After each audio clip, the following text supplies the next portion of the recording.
പറയുന്ന മനുഷ്യനും പത്തിപ്പറമ്പി പാപ്പച്ചായൻ എന്ന് പറയുന്ന വ്യക്തി IPSക്കാരനും ചർച്ചോടുകാരനും ഇവർ രണ്ടുപേരുടെ നേതൃത്വത്തിൽ 2 ടാക്സിയിൽ കുറേ വിശ്വാസികൾ കയറി തിരുവമണ്ടൂരും നാഗക്കടയും കുറ്റൂരും മഴിക്കീറും തപ്പി നടന്നു. രാത്രി 2 മണിയായപ്പം ഇവർ തപ്പി എന്നെ നടക്കുന്നു. ഞാൻ ഇവരോട് സംസാരിക്കുകയും ഇവരെന്നെ ഉപദ്രവിക്കുകയും ചെയ്തുകൊണ്ടിരിക്കുമ്പം തൊട്ടടുത്ത വീട്ടിൽ ഈ വീട്ടിൻ്റെ ഉടമസ്ഥൻ്റെ അനിയൻ്റെ ഭാര്യ ശബ്ദം കേട്ടുകൊണ്ട് ഉണർന്നു. കഥ തുറന്നപ്പോൾ ഒച്ചപ്പാടും ബഹളവും കേൾക്കാം. അവർ ജനലിൻ്റെ പൊഴിക്കകത്തോടെ സാവകാശം നോക്കിയപ്പം അവരെ എന്നെ കണ്ടു. ഉടനെ വന്നവർ കഥകെ മുട്ടി കഥ തുറക്കാൻ പറഞ്ഞു. കഥ തുറന്നപ്പം അവർ പറഞ്ഞു, അയ്യോ, ഈ വേദോത്സവം കൊണ്ട് നടക്കുന്ന ഉപദേശിയെ ഞാൻ സാധാരണ കാണാറുള്ളതാണ്. കൂടെ ഈ വഴിയായിട്ട് വേദോത്സവം കൊണ്ടുപോയി ദൈവവചനം പറയുന്ന ആളാ. ഇങ്ങനെ ഞങ്ങളുടെ വരിക്കകത്തിട്ട് തല്ലിക്കൊല്ലാൻ പറഞ്ഞതാണോ എന്ന് ചോദിച്ചു. എൻ്റെ കോളറിന് പിടിച്ചിരിക്കുന്നവൻ്റെ കരണക്കുറ്റിക്കെട്ട് ഒറ്റ അടി എൻ്റെ കൈ കയറി പിടിച്ചിട്ട് പറഞ്ഞു, ഉപദേശി പേടിക്കേണ്ട, ഇത് ഞങ്ങളുടെ വീടാ, ഉപദേശിയെ ഇവിടെ ആരും ഒന്നും ചെയ്യാതെ ബാന്ന് പറഞ്ഞു. ഞാൻ ആ സ്ത്രീയുടെ പുറകെ ഇറങ്ങി. ഇവരെല്ലാം അന്തം വിട്ടു നിന്നു. ഇവർക്കൊന്നും ചെയ്യാൻ മേല. എന്നെ കൂടെ വെളിയിൽ ഇറങ്ങിയപ്പോൾ പത്തിപ്പറമ്പി പാപ്പച്ചായനും കടവിലെ യോറച്ചായനും ഒരു സംഘവും ഇത് ഒച്ചപ്പാട് കേട്ട് അവിടെ വന്നു. എന്നെ കണ്ടുകൊണ്ട്, നമ്പിച്ച എന്നാ പറ്റി, യുവമാർ വല്ലതും ചെയ്തോ? ഞാൻ പറഞ്ഞു, ഒന്നും ചെയ്തില്ല. എന്ത് പറ്റി, എന്നാ ചെയ്തെന്ന് പറ. അവർ ആ നാട്ടിലെ അറിയപ്പെടുന്ന ചട്ടമ്പികളായിരുന്നു. അവരുടെ പേര് കേട്ടാൽ ആ നാട്ടിൽ സാധാരണക്കാരും നേരെ നിൽക്കുകയല്ല. അവരടുത്ത കാലത്ത് ബന്ധുക്കോസിൽ വന്നെങ്കിലും അവരെന്തിനും തയ്യാറായിട്ടാണ് വന്നിരിക്കുന്നത്. ഇവർ പെരയ്ക്കകത്ത് കഥ കടച്ചു വരാം. എന്നോട് പറഞ്ഞു, വാ എന്നാ ചെയ്തെന്ന് പറ. ഞാൻ പറഞ്ഞു, ഒന്നും ചെയ്തില്ല, സാരമില്ല, പോയേക്കാന്ന് പറഞ്ഞു. അവരുടെ കൂടെ പോയി വെളുക്കോളം പ്രാർത്ഥിച്ചു. രാവിലെ അവിടെ വന്ന് കണ്ടത്തിപ്പടിയിൽ കൺവെൻഷൻ നടക്കാനുള്ള പന്തലിട്ടിരിക്കുക. ഞങ്ങളെ കേൾക്കുന്ന പ്രേക്ഷകരോട് എനിക്ക് പറയാനുള്ളത്, ശിഷ്യന്മാരുടെ കാലത്തും ഇതൊക്കെ തന്നെ സംഭവിച്ചു അല്ലേ? ശിഷ്യന്മാരെ തടവിൽ ഇട്ടിട്ട് വളരെയധികം ഉപദ്രവിച്ചു, അടിച്ചു, മുറിവേൽപ്പിച്ചിട്ട് പറഞ്ഞു, ഇനി ഈ നാമത്തിൽ മിണ്ടിപ്പോകെന്ന് പറഞ്ഞു. നമ്മുടെ ഈ സുവിശേഷം അത് ദൈവശക്തിയാണ്. ആ സുവിശേഷം പ്രസംഗിച്ചാൽ ജനം രക്ഷയിലേക്ക് കടന്നു വരും. ജനം സത്യമറിയും. ജനം സ്വാതന്ത്ര്യം പ്രാപിക്കുകയും ചെയ്യും. അത് വല്ല വിധേനി ഈ സുവിശേഷി എന്നത്തെ തടയണം എന്നുള്ളതാണ് പിശാചിൻ്റെ ഏറ്റവും വലിയ അടവ്.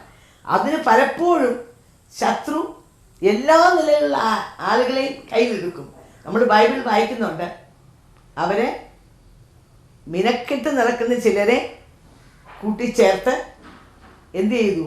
ഈ വിശ്വാസത്തിലേക്ക് വന്നവരെ പീഡിപ്പിക്കാൻ വേണ്ടി യാസോൻ എന്ന് പറഞ്ഞ ഒരു വ്യക്തിയുടെ വീട്ടിൽ വലിയ മീറ്റിംഗ് നടക്കുകയാണ്. ഇവരെല്ലാം കൂടി യാസോൻ്റെ വീട് വളഞ്ഞു. അവിടെ പൗലോസിനെ കൂട്ടി അവർ പീഡിപ്പിച്ചു. അവിടെ നിന്ന് അവരെ അടുത്ത പട്ടണത്തിലേക്ക് ബെരോവായിലേക്ക് കടന്നുപോയി. ഇതെല്ലാം നമ്മൾ ബൈബിൾ വായിക്കുക. ഈ കാര്യങ്ങൾ തന്നെയാണ് ഇന്ന് നടക്കുന്നത്. വിശ്വാസത്തിന് വേണ്ടി, സത്യത്തിന് വേണ്ടി ദുരിതം നിൽക്കുന്നവരെ, പ്രതികൂലങ്ങൾ നോക്കാതെ, അത് കണ്ട് പേടിക്കാതെ മുമ്പോട്ട് പോകുന്നവരെ എങ്ങനെയെങ്കിലും കൈകാര്യം ചെയ്യുവാൻ, മിനക്കെട്ട് നടക്കുന്നവരെ കൂലിക്കെടുത്ത് ഉപദ്രവിക്കാനും അവരെ പീഡിപ്പിക്കാനും ഒക്കെ ഇന്നും ചെയ്തുകൊണ്ടിരിക്കുന്ന കാലയളവാണ്. അങ്ങനെ വളരെ പീഡകൾ സഹിക്കേണ്ടി വന്നാലും പിന്നീട് എന്ത് നടന്നു, എന്ത് ചെയ്തു എന്ന് നമുക്ക് കേൾക്കാം. 968 ജനുവരി 1 മുതൽ 4 ദിവസം കണ്ടത്തിപ്പടിയിൽ വെച്ച് കണ്ടത്തിപ്പടി മാത്തുക്കുട്ടി എന്ന് പറയുന്ന ഒരു പട്ടാളക്കാരൻ സഹോദരൻ്റെ വീടിൻ്റെ മുറ്റത്ത് വെച്ച് പന്തലിട്ട് മഹായോഗം നടക്കുകയാണ്. അതിൻ്റെ തലേ ദിവസമാണ് എന്നെ പിടിച്ചുകൊണ്ട് പോയത്. രാവിലെ പ്രാർത്ഥന കഴിഞ്ഞ് ഞാൻ നേരെ പമ്പലിൽ അന്ന് രാത്രി നടക്കേണ്ട യോഗത്തിൻ്റെ ക്രമീകരണത്തിന് വേണ്ടി വന്നു. അച്ഛൻ തലേ രാത്രി യോഗം കഴിഞ്ഞ് പുതുപ്പള്ളി അതിനും യോറസാറ് ക്രമീകരിച്ച ഒരു യോഗത്തിന് വേണ്ടി അച്ഛനെ കൊണ്ടുപോയിരിക്കുക. അച്ഛൻ വൈകിട്ടേ വരത്തുള്ളൂ. ഞാൻ രാവിലെ പന്തലിൻ്റെ ക്രമീകരണങ്ങളും നടത്തി യോഗത്തിൻ്റെ ക്രമീകരണങ്ങളും നോക്കിക്കൊണ്ടിരിക്കുമ്പോൾ രാവിലെ 9 മണി ആയപ്പോൾ ചെങ്ങന്നൂരിൽ നിന്ന് സർക്കിൾ ഇൻസ്പെക്ടർ ഒരു വണ്ടി പോലീസുമായിട്ട് അവിടെ വന്നു. ചോദിച്ചു, ഇവിടെ ആരാണ് സുവിശേഷ മഹായോഗം നടക്കുന്നത്? ഞങ്ങളാണ്. റവറൻഡ് MK എബ്രഹാം തെങ്ങേലച്ചൻ എന്ന് പറഞ്ഞ ആരാണ്?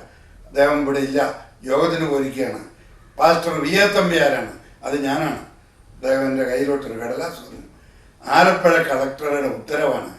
അടുത്ത 15 ദിവസം ഇതിന് 3 മൈൽ ചുറ്റളവിൽ ഒരു പൊതുപരിപാടിയും നടക്കാൻ പാടില്ല. 144 ഇന്ന് മുതൽ 15 ദിവസത്തേക്ക് ഇവിടെ പ്രഖ്യാപിച്ചിരിക്കുകയാണ്. ഇവിടെ സുവിശേഷ പ്രസംഗവും പറ്റുകയില്ല, പ്രതിഷേധ പ്രകടനവും ഇവിടെ നടക്കാൻ പാടില്ല എന്ന് പറഞ്ഞു. ഞാൻ ആ കടലാസ് കൈ മേടിച്ച് അവിടെ മുട്ടുകുത്തി ചങ്ക് പൊട്ടി കരഞ്ഞു, പ്രാർത്ഥിച്ചു. ദൈവമേ, ആദ്യം ഈ ദേശത്ത് നടക്കാൻ പോകുന്ന ഒരു കൺവെൻഷനെതിരായിട്ട് ഇത് ആലപ്പുഴ കളക്ടർ 144 പ്രഖ്യാപിച്ചിരിക്കുന്നു. ദൈവമേ, അത്ഭുതം പ്രവർത്തിക്കണം എന്ന് പറഞ്ഞ് കരഞ്ഞ് പ്രാർത്ഥിച്ചു. പ്രാർത്ഥന കഴിഞ്ഞ ഉടനെ സർക്കിൾ ഇൻസ്പെക്ടർ എന്നോട് ചോദിച്ചു, നിങ്ങൾ പെന്തിക്കോസുകാരനാണോ? അതെ. നിങ്ങൾ തല്ലിയ തിരിച്ചു തരുമോ? ഇല്ല, ഞങ്ങൾ കയ്യും കെട്ടുമെന്ന് സ്തോത്രം പറഞ്ഞേ ഉള്ളൂ. നിങ്ങൾക്ക് ഉറപ്പാണോ? ഉറപ്പാണ്. അങ്ങനെയാണെങ്കിൽ ഇതിനടുത്ത് എവിടെയെങ്കിലും ആരാധന സ്ഥലമുണ്ടെങ്കിൽ നിങ്ങളുടെ യോഗം അങ്ങോട്ട് മാറ്റാം, നിങ്ങളുടെ യോഗം നടത്താം. നിങ്ങളുടെ ഭാഗത്തു നിന്ന് ഉറപ്പ് തരണം. നിങ്ങൾ എതിരൊന്നും ഉണ്ടാക്കുകയല്ല, വഴക്കുണ്ടാക്കുകയായിരുന്നു. ഇല്ലെങ്കിൽ എനിക്ക് 15 ദിവസത്തേക്ക് ഇവിടെ ഡ്യൂട്ടിയാണ്. ഞാനുമുണ്ട്, ഒരു SI ഉണ്ട്, 2 ASI ഉണ്ട്, 3 ജീപ്പ് പോലീസ്. ഞങ്ങൾക്ക് ഇവിടെ ഡ്യൂട്ടിയാണ്. ഞങ്ങൾക്ക് ഇവിടെ ഡ്യൂട്ടി ചെയ്തേ ഒക്കത്തുള്ളൂ. നിങ്ങളുടെ ഭാഗത്തു നിന്ന് ഉറപ്പ് തന്നാൽ, ചുരുക്കി പറഞ്ഞാൽ ആ യോഗം അടുത്തുള്ള മഴുക്കീറ ചർച്ച് ഓഫ് ഗോഡിൻ്റെ ഹോളിനകത്തേക്ക് മാറ്റി. വിവരം അറിഞ്ഞ് ചുറ്റുമുള്ള എല്ലാ സ്ഥലത്തു നിന്നും ആളുകൾ വന്നുകൂടി. ഇന്ത്യയിലെ 14 പത്രങ്ങളിൽ സുവിശേഷത്തിനെതിരായി 144 പ്രഖ്യാപിച്ചെന്നും റേഡിയോ ന്യൂസ് വരെ വന്നു. കോഴിക്കോട് നിന്ന് വരെ ആളുകൾ വണ്ടി പിടിച്ച് വരാൻ തുടങ്ങി. 10,000 കണക്കിന് ആളുകൾ 1-ാം ദിവസം, 2-ാം ദിവസം, 3-ാം ദിവസം കാനവച്ചൻ, K. എബ്രഹാം സാറ് തുടങ്ങി അവസാനത്തെ 4-ാം ദിവസം പാസ്റ്റർ PM ഫിലിപ്പാണ് പ്രസംഗിക്കാൻ. 4 ദിവസം അല്ല, 4 ദിവസത്തെ യോഗം. 4-ാം ദിവസം കഴിഞ്ഞു ദിവസത്തെ യോഗം PM ഫിലിപ്പാണ്. ആളുകൾ വന്നിട്ട് പറഞ്ഞു, തമ്പിച്ച, ഒരു ദിവസം കൂടെ യോഗം നീട്ടണം, ഈ യോഗം ഒരു ദിവസം കൂടെ തുടങ്ങണം. പ്രസംഗം തുടങ്ങുന്നതിന് മുമ്പ് മുഖവര പറയാൻ ഞാൻ എഴുന്നേറ്റപ്പോൾ ഞാൻ മൈക്കെടുത്തിട്ട് പറഞ്ഞു, 4 ദിവസത്തെ സുവിശേഷ യോഗത്തിനെതിരായിട്ട് ഈ നാട്ടിലെ സകല വിശാചുക്കളും കൂടി ആലപ്പുഴ കളക്ടറെ കൊണ്ട് ഒരു 144 ഇവിടെ പ്രഖ്യാപിച്ചെങ്കിൽ 4 ദിവസവും അതിനെ അതിജീവിച്ചുകൊണ്ട് സുവിശേഷ മഹായോഗം ഇവിടെ നടത്തി സുവിശേഷത്തിന്റെ വെന്നിക്കൊടി ഇവിടെ പറപ്പിച്ചുകൊണ്ട് 5-ാം ദിവസം യോഗം നാളെ തുടരുകയാണ്. സുവിശേഷത്തിന്റെ ഒരു 145 ഞാനിവിടെ പ്രഖ്യാപിക്കുന്നു. പാസ്റ്റർ PM ഫിലിപ്പ് എഴുന്നേറ്റ് കസേര എടുത്ത് മേലോട്ട് പൊക്കി. ഇരുന്നിരുന്ന ആളുകൾ എല്ലാം എഴുന്നേറ്റ് ആനന്ദ നൃത്തം ചെയ്തു. 5-ാം ദിവസം മഹായോഗം, ഭയങ്കര ഉണർവ്. അങ്ങനെ ആ യോഗം അവിടെ അവസാനിച്ചു. അതിൻ്റെ പിറ്റേ ദിവസം 101 പേരെ ഞങ്ങൾ മഴിക്കേറ്റിലെ വരട്ടാറ്റിൽ സ്നാനപ്പെടുത്തി തെങ്ങേലിൽ ഷെഡ് കെട്ടി സഭ ആരംഭിച്ചു. അതാണ് സുവിശേഷത്തിൻ്റെ ശക്തി. ഇങ്ങനെ കേൾക്കുന്നവരെ, പ്രതികൂലങ്ങൾ അനേക നിലകളിൽ നാം കേട്ടു. കിഡ്നാപ്പ് ചെയ്തുകൊണ്ട് പോയി, അടികൊണ്ടു, ചെറിയെല്ലാം പൊട്ടി, ചോര വന്നു, പലതും നടന്നു. അടുത്ത ദിവസം ക്ഷീണിച്ച് വന്നപ്പോൾ കേൾക്കുന്ന വാർത്ത 144 പ്രഖ്യാപിച്ചു. എന്നാൽ സുവിശേഷത്തിന് എപ്പോഴും എതിരുണ്ട്, പ്രതികൂലങ്ങളുണ്ട്. പ്രതികൂലമില്ലാത്ത സുവിശേഷ വേലയില്ല. എന്നാൽ ഈ പ്രതികൂലങ്ങൾ വരുമ്പോൾ അത് കണ്ട് പേടിച്ച് നിൽക്കുന്നവരല്ല ദൈവത്തിന് ആവശ്യം. ഈ പ്രതികൂലത്തിൻ്റെ നടുവിലും കർത്താവേ നിന്റെ നാമത്തിൽ ഉയർത്തുവാൻ, ഈ ദേശത്ത് സത്യമറിയാതെ അതിനുവേണ്ടി ആഗ്രഹിക്കുന്ന അനേകരുണ്ട്. അവരെ യേശുവിലേക്ക് നയിക്കണമെന്നുള്ള ആ വലിയ ഒരു ആഗ്രഹത്തോടും ദാഹത്തോടും കൂടിയാണ് ഇതിന് ഒരുമ്പെട്ടത്. എന്നാൽ എപ്പോഴും ദൈവം അനുകൂലമെങ്കിൽ പ്രതികൂലം ആരെ? നമ്മുടെ കർത്താവ് ജയാളിയാണ്.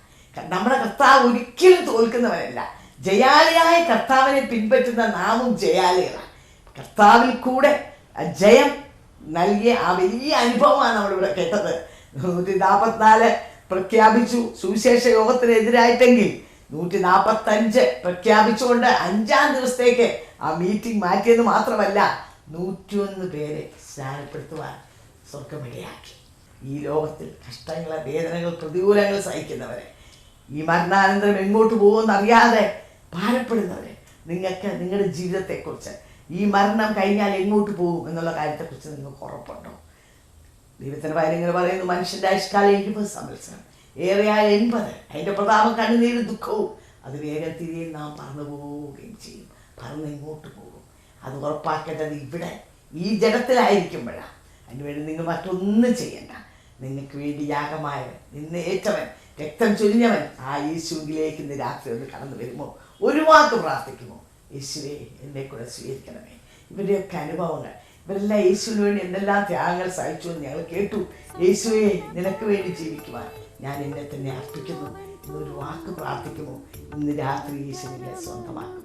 ആ കർത്താവിലേക്ക് നിങ്ങളെ ആഹ്വാനം ചെയ്തുകൊണ്ട് എൻ്റെ വാക്കിൽ നിർവഹിച്ചു.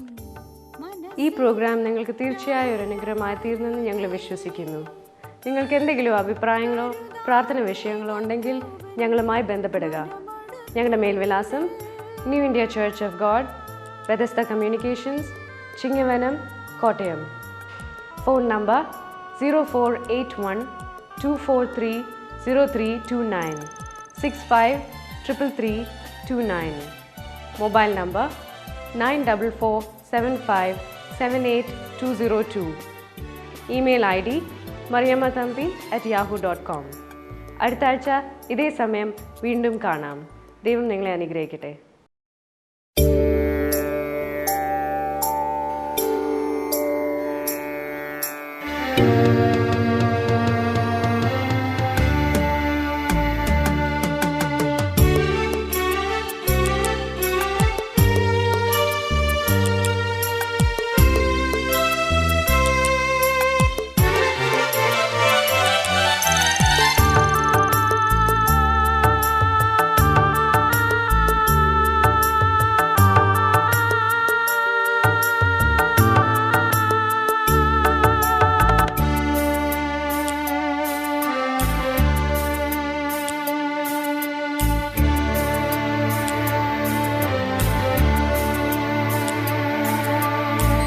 മനസ്സേ വ്യാകുലമരുതേ,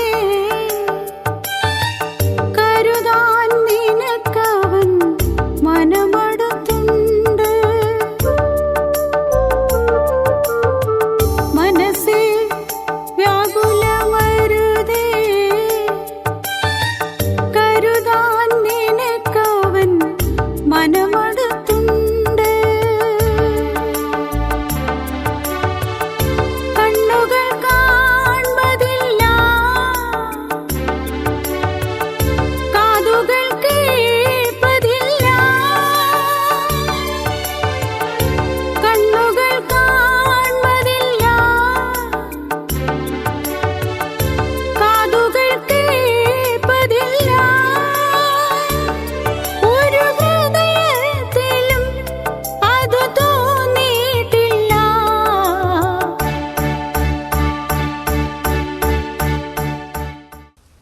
മനസ്സുറപ്പ് പ്രോഗ്രാമിലേക്ക് സ്വാഗതം. ഇന്നത്തെ നമ്മുടെ അതിഥിയായി കടന്നു വന്നിരിക്കുന്നത് കഴിഞ്ഞ ആഴ്ച നമ്മോട് തൻ്റെ അനുഭവം പങ്കുവെച്ച എൻ്റെ പ്രിയ ഭർത്താവ് പാസ്റ്റർ BA തമ്പിയാണ്. തുടർന്ന് താൻ തൻ്റെ അനുഭവം നമ്മളോട് പങ്കുവെക്കുന്നതായിരിക്കും. 1968 തെങ്ങേലച്ചൻ വിശ്വാസജ്ഞാനം സ്വീകരിച്ച് കൺവെൻഷനും നടത്തി കഴിഞ്ഞ് തെങ്ങേലിൽ പള്ളിക്ക് സമീപം കുന്നേൽ ഉണ്ണിച്ചായൻ എന്ന് പറയുന്ന ആളിൻ്റെ പുരയിടത്തിൽ ഒരു ഷെഡ് കെട്ടി ഞങ്ങൾ ആരാധന തുടങ്ങി. തൈമറോങ്കരയിൽ നിന്നും തലയാറ്റിൽ നിന്നും തിരുവമ്മണ്ടൂരിൽ നിന്നും തെങ്ങേലി കുറ്റൂരും അഴുകേറ് ഭാഗത്തു നിന്നും 300-ൽ പരം ആളുകൾ ആരാധനയ്ക്കായിട്ട് അവിടെ കൂടി. ഇതാ നാട്ടുകാരെ മുഴുവൻ ഇളക്കി കളഞ്ഞു. സമുദായക്കാരെ വെപ്രാളം കൊള്ളിച്ചു. ഭയങ്കര എതിർപ്പുകളും ഉപദ്രവങ്ങളും. എനിക്ക് നേരെ വരാൻ മേല. എനിക്കെന്നും ബോഡി ഗാർഡ് വേണം. പട്ടാളം കുഞ്ഞുഞ്ഞെന്ന് പറയുന്ന തിരുവമ്മണ്ടൂർക്കാരനൊരു പട്ടാളത്തിൽ നിന്ന് ഒരച്ചായൻ എന്നെ കാത്തു നിൽക്കും. അങ്ങനെയാണ് എന്നെ അവിടെ കൊണ്ടെത്തിക്കുന്നത്. അച്ഛന് പല സ്ഥലത്തേക്ക് ക്ഷണമായി. റാന്നിയിലും കോഴഞ്ചേരിയിലും കോട്ടയത്തും പറവൂരും പല സ്ഥലങ്ങളിലോട്ടും അച്ഛനെ മീറ്റിങ്ങിനായിട്ട് ആളുകൾ പൊക്കിക്കൊണ്ടു പോവുക. അച്ഛൻ അഭിഷേകത്തോടും കൃപാവരങ്ങളോടും കൂടെ ശുശ്രൂഷിക്കുന്നു. പിറവത്തു നിന്നൊരു ക്ഷണം ലഭിച്ചു. ഞാനും അച്ഛനും കൂടെ ആ യോഗത്തിന് പോകാനായിട്ട് തലേ രാത്രിയിൽ തെങ്ങേലിലുള്ള മണത്തറ വീട്ടിൽ ഞങ്ങൾ വിശ്രമിച്ച ശേഷം രാവിലെ 6 മണിക്ക് ഒരു ടാക്സി കുറ്റൂരിൽ നിന്ന് വരാൻ പറഞ്ഞു. അവിടുത്തെ തിരുവല്ലായിൽ ഇറങ്ങി അവിടുന്ന് ബസ്സിൽ കയറി പിറവത്ത് നടക്കുന്ന ഒരു സ്പെഷ്യൽ മീറ്റിങ്ങിന് വേണ്ടി പോകാൻ 6 6:30 6:45 ടാക്സി കാണുന്നില്ല. ഞങ്ങൾ തന്നെ നമുക്ക് പയ്യെ നടക്കാം എന്ന് പറഞ്ഞ് ഞാനും അച്ഛനും കൂടെ, അച്ഛന് കുപ്പായമുണ്ട്, ബായുണ്ട്, ഞാൻ ഒരു മുണ്ടും ഷർട്ട് കൊടുത്ത് സാധാരണ വേഷത്തിലും തെങ്ങേരി കവര വന്നപ്പോൾ ഒരു 150 പേര് മൂക്കറ്റൻ ചാരായം കുടിച്ച് അവിടെ കൂടി നിൽപ്പുണ്ട്. അവർ ഞങ്ങളെ വളഞ്ഞു. എന്നെ പിടിച്ചിട്ട് പറഞ്ഞുവിടൂ, താടിക്കാര, താൻ ഒരുത്തന് ഇവിടെ കുഴപ്പമുണ്ടാക്കിയത്, ഈ അച്ഛനെയും കൂട്ടരെ എല്ലാം പെന്തിക്കേസ് കൊണ്ടുപോകാൻ കാരണം താൻ ഒരുത്തന് കൊണ്ട് തന്നെ ഞങ്ങൾ വെറുതെ വിടുകയില്ല, തന്നെ ഞങ്ങൾ ശരിയാക്കി കളയും, ഇനി മേലെ തെങ്ങേരി വരാൻ അനുവദിക്കുകയില്ല, ഇവിടെ പെന്തിക്കോസിൻ്റെ വിത്ത് പാകാൻ ഞങ്ങൾ സമ്മതിക്കുകയില്ല എന്ന് പറഞ്ഞ് ആക്രോശിച്ചു. അവസാനം ഒരു മനുഷ്യൻ തെരുവഞ്ചേരി ഉണ്ണിച്ചായൻ എന്ന് പറയുന്ന ആൾ എൻ്റെ കോളറിന് പിടിച്ചിട്ട് എൻ്റെ തോളിനിട്ട് ഒരു അടിയടിച്ചു. ഇത് കണ്ടുകൊണ്ട് വന്ന കുഞ്ഞവറാച്ചാൻ എന്ന് പറയുന്ന പുള്ളിയുടെ അന്തരം പള്ളിക്കാരൻ തന്നെയാണ്. ഒരു മരപ്പുറം കത്തി കടിച്ച് നിവർത്തുകൊണ്ട് ഓടി വന്നിട്ട് പറഞ്ഞു, ഈ ഉപദേശിയെ ഇനി തല്ലിയാൽ അച്ഛനെ ഞാൻ കുത്തുമെന്ന് പറഞ്ഞു. എന്നാ നീ കുത്തടാന്ന് പറഞ്ഞ് ഒറ്റ അടിയോടെ ആ അടിക്ക് അദ്ദേഹം കുത്തി. അദ്ദേഹത്തിൻ്റെ വലത്തെ കൈയുടെ മസിലിനകത്തുകൂടെ കത്തി അപ്പുറം കിടന്നു. രാവിലെ 7 മണി സമയത്ത് ചോര ചീറ്റാൻ തുടങ്ങി. നാട്ടുകാർ കൂടി കത്തി വലിച്ചൂരി, ചോര നിൽക്കുന്നില്ല, ഈ ചോര മുഴുവൻ എൻ്റെ തലയിലോട്ട് അദ്ദേഹം ഒഴിച്ചു. എന്നോട് പറഞ്ഞു, താൻ കുടിച്ചോ, താൻ എടുത്തണ, ഇതിനെല്ലാം കാരണക്കാരൻ.